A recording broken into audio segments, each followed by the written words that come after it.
CID SITनं जो तपास केलेला होता, वारंवार आम्ही जायचो, त्याचा पाठपुरावा करायचो आणि तुमच्या माध्यमातून सांगायचो, की आम्ही SIT आणि CIDवर आमचा म्हणजे विश्वास आहे, आम्ही विश्वास ठेवलेला आहे.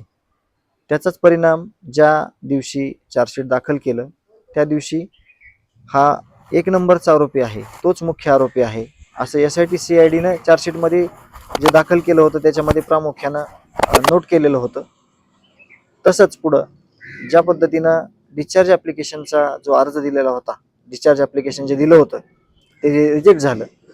त्यानंतर म्हणजे ते डिस्चार्ज ॲप्लिकेशन रिजेक्ट करण्याच्या अगोदर जे काही निरीक्षणं नोंदवली गेली कोर्टानं ती अशीच होती, की जी SIT आणि CIDनं जे तपास केलेला होता, जे आरोपी सिद्ध केला होता, त्याच पद्धतीनं कोर्टाने देखील निर्णय दिलेला आहे.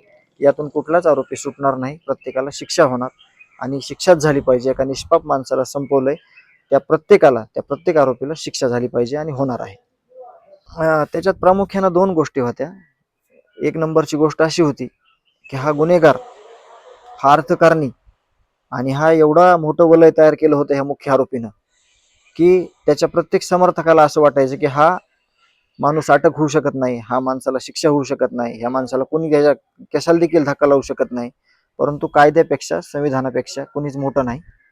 त्याच्यामुळे जे काही त्यांनी पाप केलेलं आहे, त्या पापाचं एक परतफेड म्हणून त्यांना, त्या आरोपीला सगळ्या अटक झाली आणि शिक्षा देखील होणार आहे. आणि दुसरी एक कारण ह्याच्यात असं होतं, की आरोपी बाहेर येणार आहे म्हणल्यानंतर जे काही पीडित लोक आहेत, ज्यांच्यावर अन्याय अत्याचार झालाय, ज्यांनी त्यांचं म्हणजे सहन केलंय, त्या लोकांनी बाहेर न येता घरातच बसलं पाहिजे, अन्यायाला वाचा फोडण्याचं काम त्यांनी करू नये, असा एक त्यांचा दुसरा एक त्यांचा असा गैरसमज होता.